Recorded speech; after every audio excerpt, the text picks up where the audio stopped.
नमस्कार दोस्तों, easy math में आपका स्वागत है। मैं सुमित कुमार आपके लिए लेकर आया हूँ 12th क्लास मैथमेटिक्स का कंप्लीट बैच, जिसके अंतर्गत 12th मैथ के कंप्लीट सिलेबस के साथ साथ आपके लिए कॉम्पिटिटिव एग्ज़ाम्स के क्वेश्चन भी कराए जाएंगे और कॉम्पिटिटिव एग्ज़ाम के प्रति आपकी अप्रोच बनाई जाएगी। लास्ट वीडियो में हमने आपके लिए मैट्रिक्स योग और मैट्रिक्स गुणन के बारे में बताया था। इस वीडियो में हम मैट्रिक्स गुणन की प्रॉपर्टीज़ के बारे में चर्चा करेंगे तथा सम इम्पॉर्टेंट फैक्ट्स आपके लिए बताए जाएंगे, जो कि बहुत एग्ज़ाम की दृष्टि से बहुत ही महत्वपूर्ण हैं। तो चलिए आज के वीडियो की शुरुआत करते हैं एक एग्ज़ाम्पल के साथ। एग्ज़ाम्पल नंबर 7, ये बुक्स का ही एग्ज़ाम्पल है, ठीक है ना। तो एग्ज़ाम्पल 7 सॉल्यूशन, हमें ए बी तथा बी ए ज्ञात करना है। ए बी तथा बी ए ज्ञात करना है, इसका मतलब क्या हो रहा है, दो मैट्रिक्सों का गुणन हो रहा है। ए का मैट्रिक्स बी से गुणन और बी का मैट्रिक्स ए से गुणन। मैट्रिक्स गुणन के बारे में हम जानते हैं कि दो मैट्रिक्सों का गुणन तभी संभव होगा जब पहली मैट्रिक्स में स्तंभों की संख्या दूसरी मैट्रिक्स में पंक्तियों की संख्या के बराबर हो।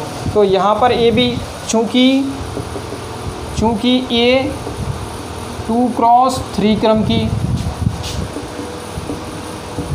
3 क्रम तथा बी 3x3 क्रम की मैट्रिक्स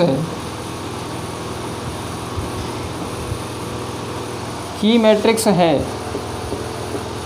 ठीक है ना। मैट्रिक्स ए 2x3 क्रम की है और मैट्रिक्स बी 3x3 क्रम की है, इसलिए ए बी का मैट्रिक्स गुणन ए बी का अस्तित्व है। मैट्रिक्स गुणन ए बी का अस्तित्व क्यों है भाई? क्योंकि मैट्रिक्स ए में स्तंभों की संख्या मैट्रिक्स बी में पंक्तियों की संख्या के बराबर है, इसलिए मैट्रिक्स गुणन ए बी पॉसिबल है, ठीक है। तथा बी ए का अस्तित्व नहीं है। बी ए का अस्तित्व नहीं है। क्यों नहीं है भाई? क्योंकि मैट्रिक्स बी में स्तंभों की संख्या कितनी है, यहाँ पे 3। मैट्रिक्स ए में पंक्तियों की संख्या 2 के बराबर नहीं है, इसलिए मैट्रिक्स गुणन बी ए पॉसिबल नहीं है। तो ए बी ज्ञात करते हैं। अब ए बी इक्वल टू ए का मान रखो, ए का मान वहाँ से 4 2 -5 1 0 3। फिर बी का मान रखते हैं इंटू बी का मान कितना है 6 -7 0 -1 2 5 और 1 0 3।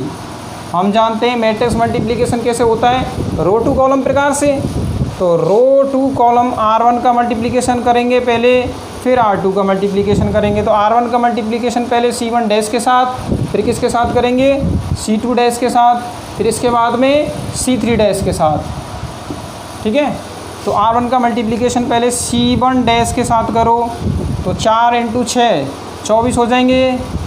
फिर 2 × -1 -2 आएंगे, -5 × 1 -5, ठीक है। R1 का C1 डैश के साथ हो गया। अब R1 का C2 डैश के साथ करेंगे तो 4 × -7 कितने हो गए -28, 2 × 2 प्लस के 4 -5 × 0 0।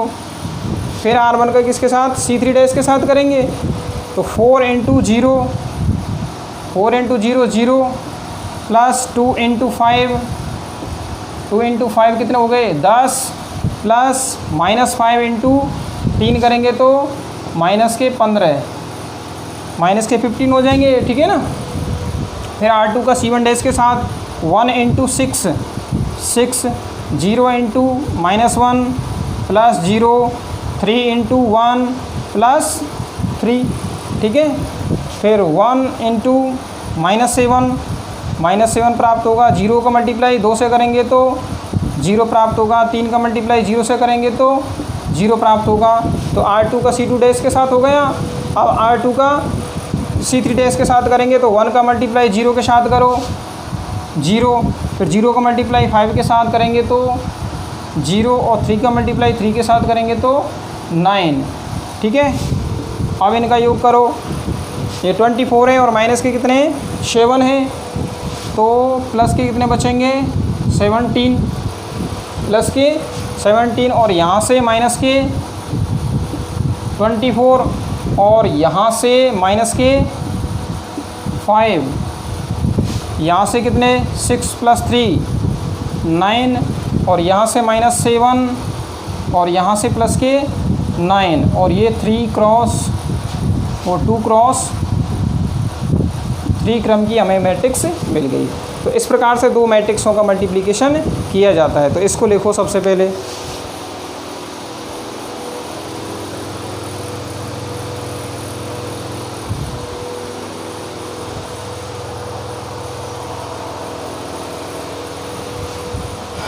Next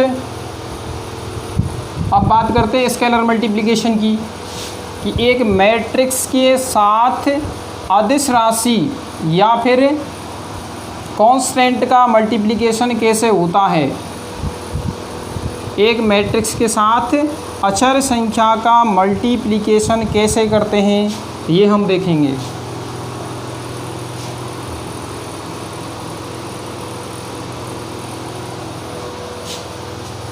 scalar multiplication, scalar multiplication अदिश गुणन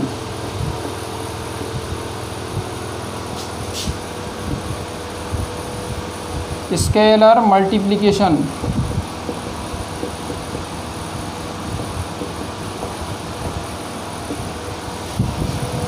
स्केलर मल्टीप्लिकेशन इसमें देखो एक मैट्रिक्स ए के साथ हम एक अचर संख्या के का मल्टीप्लाई कर रहे हैं, ठीक है। और चलो पहले मैट्रिक्स ए ले लेते हैं। मैट्रिक्स ए बराबर सपोज करो हमने ये मैट्रिक्स ले ली A11 A12 A13 A21 A22 A23 A31 A32 और A33। ये 3 क्रॉस 3 क्रम की कोई मैट्रिक्स ले ली हमने, ठीक है ना। इसके साथ एक अचर संख्या के का मल्टीप्लाई करना है। तो के ए बराबर एक मैट्रिक्स ए के साथ यदि किसी अचर संख्या के का मल्टीप्लाई करेंगे ना, तो हमें मैट्रिक्स के प्रत्येक अवयव में उस अचर संख्या का मल्टीप्लाई करना पड़ेगा, ठीक है ना। तो ये बात आपको ध्यान रखनी है कि मैट्रिक्स के साथ किसी अचर संख्या के का मल्टीप्लाई करते हैं तो मैट्रिक्स के प्रत्येक अवयव के साथ उस अचर संख्या का मल्टीप्लाई किया जाता है। तो के A11 के साथ मल्टीप्लाई करेंगे के का, फिर A12 के साथ, तो के A12 के A13 के A21 के इंटू A22 और के इंटू A23 के इंटू A31 और के इंटू A32 और के इंटू A33। तो इस प्रकार से एक अदिश राशि का मल्टीप्लिकेशन या फिर कांस्टेंट का मल्टीप्लिकेशन किया जाता है मैट्रिक्स के साथ, ठीक है ना। तो ये बात आपको ध्यान रखनी है। अब देखो भाई, अब हम मैट्रिक्स की प्रॉपर्टीज़ के बारे में बात करते हैं। किसके बारे में? मैट्रिक्स की प्रॉपर्टीज़ के बारे में बात करते हैं। Properties of matrix multiplication. Properties of matrix multiplication, matrix गुणन की प्रॉपर्टी। इसमें पहली प्रॉपर्टी है क्रम विनिमेयता।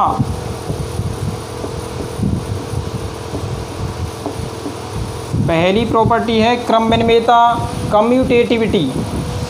लिख लेना COMMU,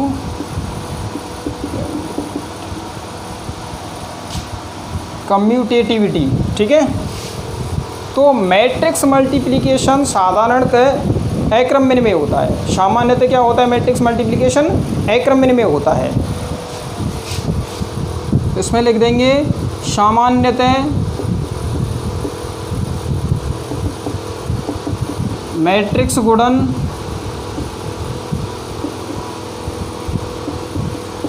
सामान्यतः मैट्रिक्स गुणन अक्रम विनिमेय।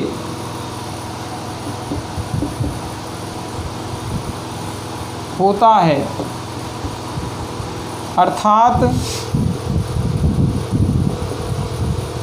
अर्थात A B does not equal to B A. तो ये बात आपको ध्यान रखनी है कि सामान्यतः मैट्रिक्स मल्टीप्लिकेशन कैसा होता है, अक्रम में होता है।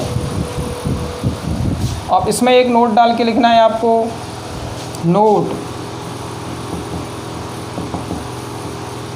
समान क्रम की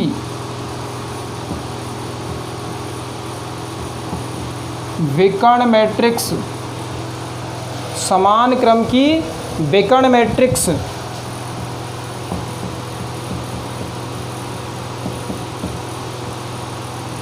गुणन के लिए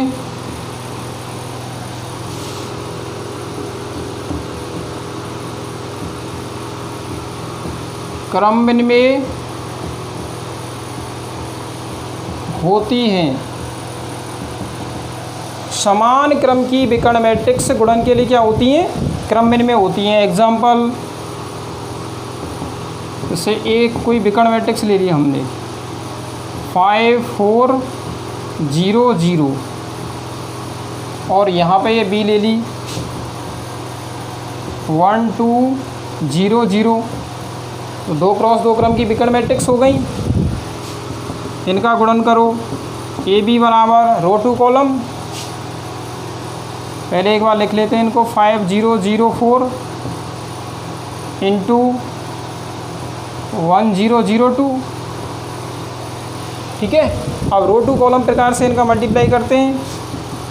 5 इंटू 1 करेंगे तो कितना 5 मिलेगा आपको, और 0 का मल्टीप्लाई 0 से करेंगे तो 0, फिर 5 का मल्टीप्लाई 0 से करेंगे तो 0, और 0 का मल्टीप्लाई 2 से करेंगे तो 0, फिर 0 का मल्टीप्लाई 1 से करो 0, और 4 का मल्टीप्लाई 0 से करेंगे तो 0, 0 का मल्टीप्लाई 0 से 0, और 4 का मल्टीप्लाई 2 से करेंगे तो 8। इसी प्रकार यदि हम बी ए का मल्टीप्लाई करें, मतलब मैट्रिक्स बी का मैट्रिक्स ए के साथ मल्टीप्लाई करेंगे, तब भी हमें यही मान प्राप्त होगा।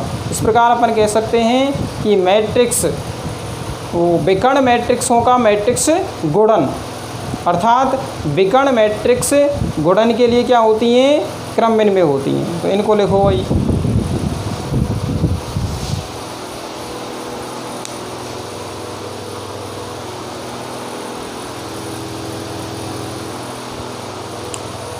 अब अगली प्रॉपर्टी है साहचर्यता।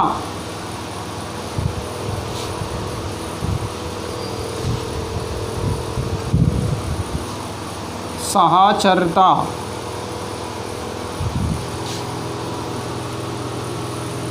मैट्रिक्स योग में भी आपके लिए ये प्रॉपर्टी बताई थी कि मैट्रिक्स योग क्रम में होता है। सेकंड प्रॉपर्टी क्या बताई थी, मैट्रिक्स योग साहचर्य होता है।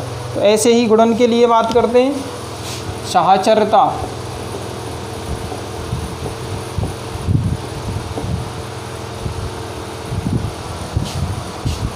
एसोसिएटिविटी,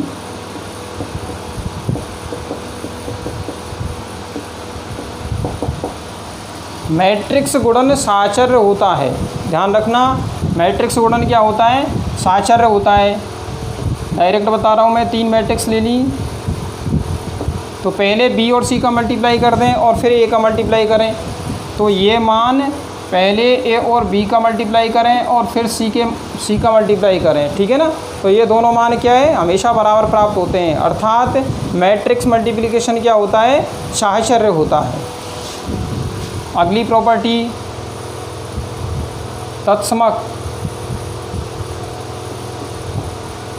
या गुणन तत्समक लिख दो, गुणन तत्समक। गुणन तत्समक, कोई भी मैट्रिक्स ले ली हमने, एक मैट्रिक्स ए के लिए, एक मैट्रिक्स ए के लिए उसी क्रम की इकाई मैट्रिक्स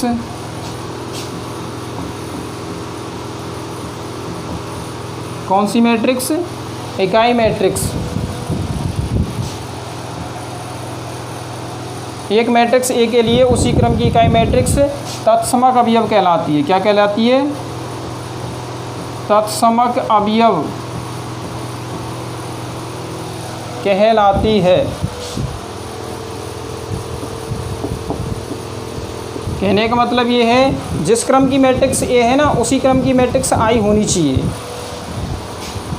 कहलाती है। और इसको ऐसे लिख सकते हैं इस डेफिनेशन को, ए आई एन, सपोज करो ए एन क्रम की वर्ग मैट्रिक्स है, ठीक है ना, तो ए आई एन बराबर ए बराबर आई एन इंटू ए, ये डेफिनेशन हो गई,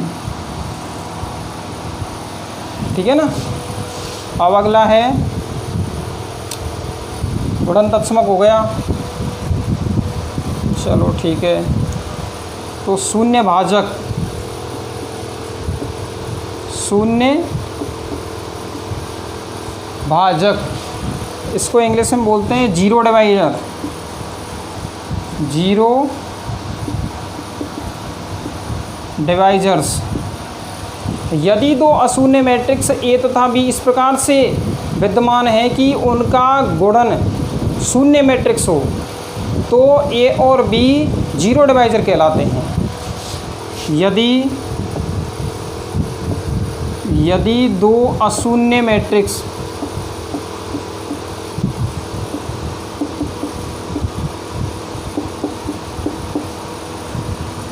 यदि दो अशून्य मैट्रिक्सों का गुणन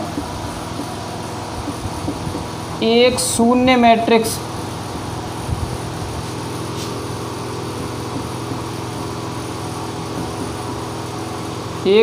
मैट्रिक्स प्राप्त हो तो ए तथा बी जीरो डिवाइजर यानी शून्य भाजक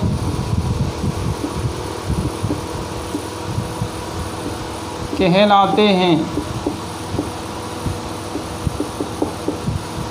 यदि दो अशून्य मैट्रिक्सों का गुणन एक शून्य मैट्रिक्स हो तो वे दोनों अशून्य मैट्रिक्स क्या कहलाती हैं? जीरो डिवाइजर कहलाती हैं। एग्जाम्पल से समझ सकते हैं इसको। सपोज करो हमने एक मैट्रिक्स ए ले ली 2 3 2 3, ये 2 क्रॉस 2 क्रम की मैट्रिक्स ले ली, ठीक है ना। दिख रहा है हमें कैसी मैट्रिक्स है? अशून्य मैट्रिक्स है। और दूसरी मैट्रिक्स हमने ले ली बी बराबर 3 2 3 2 -3 2 और 3 -2, ये दूसरी मैट्रिक्स ले ली। ये भी किस क्रम की है? 2 क्रॉस 2 क्रम की है। अब इनका मल्टीप्लिकेशन करके देखते हैं। तो ए बी बराबर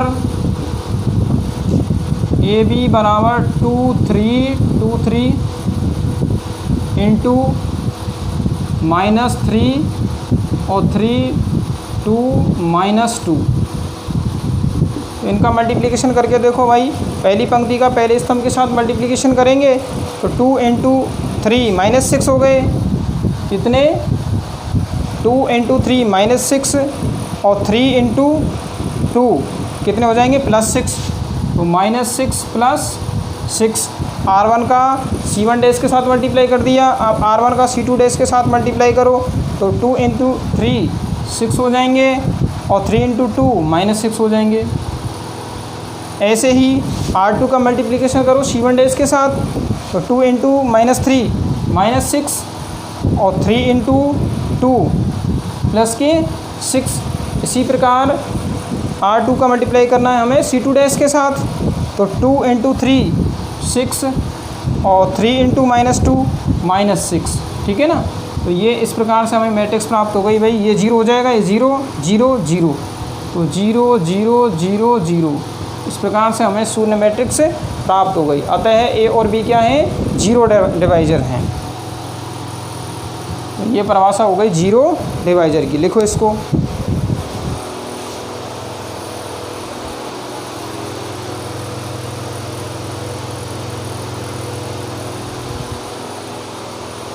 ठीक है।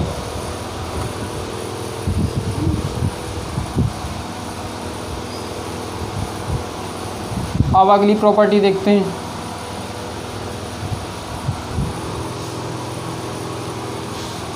या फिर ऐसा करते हैं, अगली प्रॉपर्टी से पहले आपके लिए कुछ इम्पोर्टेंट फैक्ट्स कराते हैं। Important facts.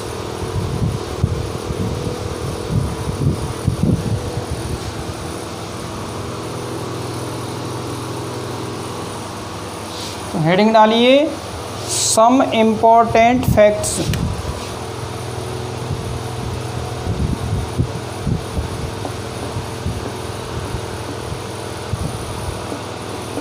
सम इम्पोर्टेंट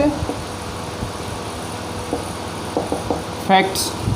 इसमें पहला है दो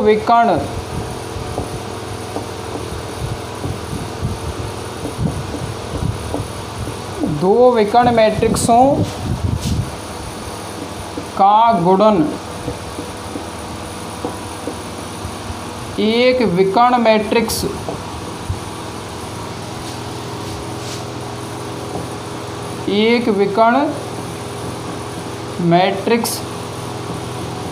प्राप्त होता है। दो विकर्ण मैट्रिक्सों का मल्टीप्लिकेशन एक विकर्ण मैट्रिक्स प्राप्त होता है। इसे ये ले ली भाई, diagonal A1 A2 A3 dot dot dot AN। ये क्या है भाई? मुख्य विकर्ण के अवयव। एक मैट्रिक्स A के मुख्य विकर्ण के अवयव, और दूसरी मैट्रिक्स हमने ले ली DIAG, diagonal B1 B2 B3 dot dot dot BN। तो इन दोनों मैट्रिक्सों का मल्टीप्लिकेशन एक डायगोनल मैट्रिक्स ही प्राप्त होती है, और उसमें विकर्ण के अवयवों का क्या हो जाता है? मल्टीप्लिकेशन हो जाता है। कैसे? A1 B1 A2 B2 dot dot dot AN BN, इस प्रकार से। तो ये बात आपको ध्यान रखनी है, दो विकर्ण मैट्रिक्सों का मल्टीप्लिकेशन एक विकर्ण मैट्रिक्स प्राप्त होती है। दूसरा पॉइंट लिखना है, दो अदिश मैट्रिक्सों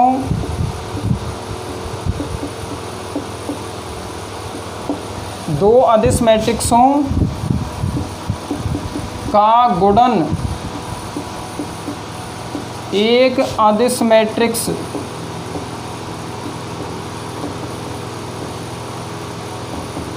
अदिश मैट्रिक्स प्राप्त होती है। दो अदिश मैट्रिक्सों का गुणन एक अदिश मैट्रिक्स प्राप्त होती है। तीसरा पॉइंट है, दो त्रिभुजाकार मैट्रिक्सों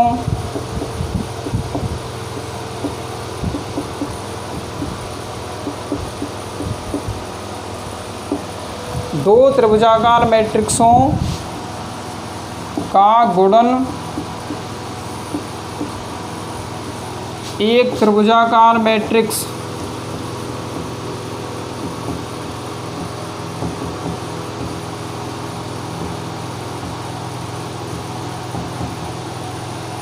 दो त्रिभुजाकार मैट्रिक्सों का गुणन करने पर क्या मिलती है? हमें एक त्रिभुजाकार मैट्रिक्स प्राप्त होती है। ऊपरी त्रिभुजाकार मैट्रिक्सों का गुणन करेंगे तो ऊपरी त्रिभुजाकार मैट्रिक्स मिलेगी हमें। ये बात ध्यान रखनी है आपको कि ऊपरी त्रिभुजाकार मैट्रिक्सों का यदि हम मल्टीप्लिकेशन करते हैं तो हमें क्या मिलेगी? ऊपरी त्रिभुजाकार मैट्रिक्स मिलेगी। और निम्न त्रिभुजाकार मैट्रिक्सों का यदि हम मल्टीप्लिकेशन करते हैं तो हमें निम्न त्रिभुजाकार मैट्रिक्स ही मिलेगी। ठीक है। फिर इसमें अगला पॉइंट है, जैसे दो मैट्रिक्स हैं उनका हमें मल्टीप्लिकेशन करना है, समान मैट्रिक्स हैं। चौथा पॉइंट, ए स्क्वायर बराबर क्या होगा? A इंटू ए कर दो। ए स्क्वायर का मान कैसे निकालेंगे? A इंटू ए करने पर। ऐसे ही ए क्यू का मान कैसे निकालेंगे? A इंटू ए बराबर, इसको पुनः क्या लिख सकते हैं हम? ए स्क्वायर। तो ए स्क्वायर इंटू ए, इस प्रकार से निकालेंगे। इसी प्रकार डॉट डॉट डॉट AN का मान कैसे निकालेंगे? A into A dot dot dot into A, कितने टाइम्स? N टाइम्स या N बार। n बार मल्टीप्लिकेशन करने पर इसका मान आएगा। ऐसे ही इसमें एक प्रॉपर्टी आपको ध्यान रखनी है, प्रॉपर्टी नंबर 5 कि डायगोनल, या फिर ऐसे कह दो कि ए इक्वल टू कोई डायगोनल मैट्रिक्स है, ए इक्वल टू कोई डायगोनल मैट्रिक्स है जिसके मुख्य विकर्ण के अवयव इस प्रकार से हैं dot dot dot A N. इसकी पावर हमें एन करनी है। क्या करनी है? इसकी पावर एन करनी है। तो डायरेक्ट आप अवयवों की घात एन लगा दो, विकर्ण अवयवों की घात क्या लगा दो? एन। आपको गुणन करने की ज़रूरत नहीं है, डायरेक्ट ही विकर्ण अवयवों को क्या लगा देंगे? घात लगा देंगे। a1 की पावर n, a2 की पावर n, a3 की power n, dot dot dot an की पावर n। इस प्रकार से हम इसकी घात निकालेंगे a की पावर n। तो n को लिखो पहले एक बार,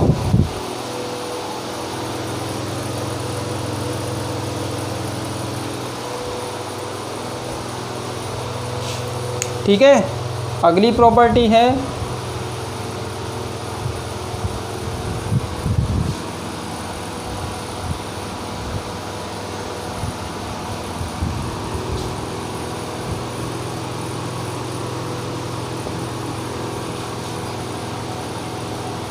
बहुत आसान प्रॉपर्टी हैं, आपको ये डायरेक्ट याद भी रखनी है, ठीक है ना, आगे एग्ज़ाम्स में काम आती हैं, कॉम्पिटिटिव एग्ज़ाम्स में। अगली प्रॉपर्टी लिखो 6वीं, यदि ए बराबर कोई मैट्रिक्स ले ली हमने, इस टाइप से ले ली 1 1 a0, ए कोई मैट्रिक्स ले ली 1 1 a0 प्रकार से ले ली, और ए की पावर n हमें ज्ञात करनी है। तो ये ए की पावर n डायरेक्ट ध्यान रखना कितना होता है 1na और 0 1। इसको आप ऐसे सोच रहे हैं ये कैसे आया, तो इसको ऐसे करना, पहले आप ए स्क्वायर का मान निकालना, फिर ए क्यू का मान निकालना। अंततः आपको जब ए क्यू का मान निकालेंगे तो ए स्क्वायर का मान निकालेंगे तो इसमें आएगा 1 2a 0 1, और जब ए क्यू का मान निकालेंगे तो 1 3a 0 1।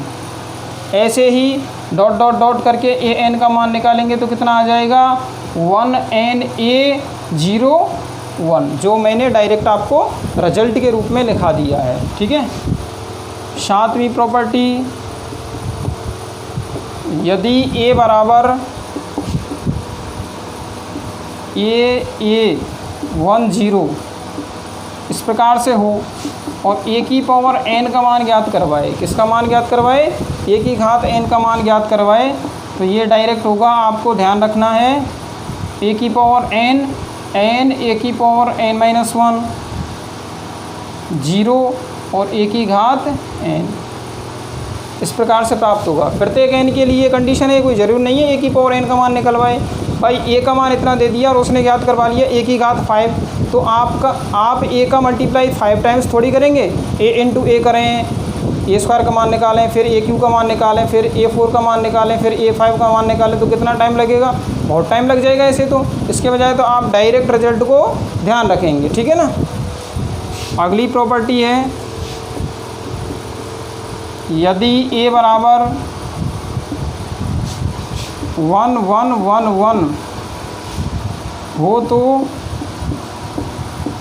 ए एन बराबर होता है 2 की पावर n-1 2 की पावर n-1 2 की पावर n-1 2 की पावर n-1। इसको अपन ऐसे भी लिख सकते हैं 2 की पावर n-1 इंटू 1 1 1 1, या फिर ए लिख दो 1 1 की जगह पर। बात तो एक ही है ना भाई, मैट्रिक्स में किसी अवयव का मल्टीप्लाई करते हैं तो वो प्रत्येक अवयव के साथ होता है, तो मैट्रिक्स में से कोई अवयव कॉमन लेंगे तो वो प्रत्येक अवयव में से कॉमन आएगा। अब जैसे प्रत्येक अवयव में से हमने 2 की पावर n-1 कॉमन ले लिया, तो यहाँ कितना बचेगा? 1 बचेगा, यहाँ भी 1 बचेगा, यहाँ भी 1 बचेगा और यहाँ भी 1 बचेगा। तो ये मैट्रिक्स 1 1 1 1 ए प्राप्त हो गई, इसलिए उसको हमने क्या लिख दिया? साइड में ए लिख दिया, ठीक है। ये प्रॉपर्टी भी इम्पोर्टेंट है। अगली प्रॉपर्टी है, यदि ए बराबर हो प्रॉपर्टी तो क्या है, एक तरह से ये रिजल्ट हो गए, इम्पोर्टेंट रिजल्ट हैं जिनको आपको ध्यान रखना है, एग्ज़ाम की दृष्टि से इम्पोर्टेंट होते हैं, कॉम्पिटिटिव एग्ज़ाम की दृष्टि से। हो तो a की घात n बराबर होता है 3 की घात n-1, 3 की घात n-1, 3 की घात n-1, 3 की घात n-1, 3 की पावर n-1, 3 की पावर n-1, इस टाइप से, ठीक है ना, इस टाइप से। या फिर इस रिजल्ट को अपन ऐसे भी लिख सकते हैं 3 की पावर n-1 इंटू ए, 3 की पावर n-1 इंटू ए। तो ये इम्पोर्टेंट रिजल्ट है, इनको लिखो पहले।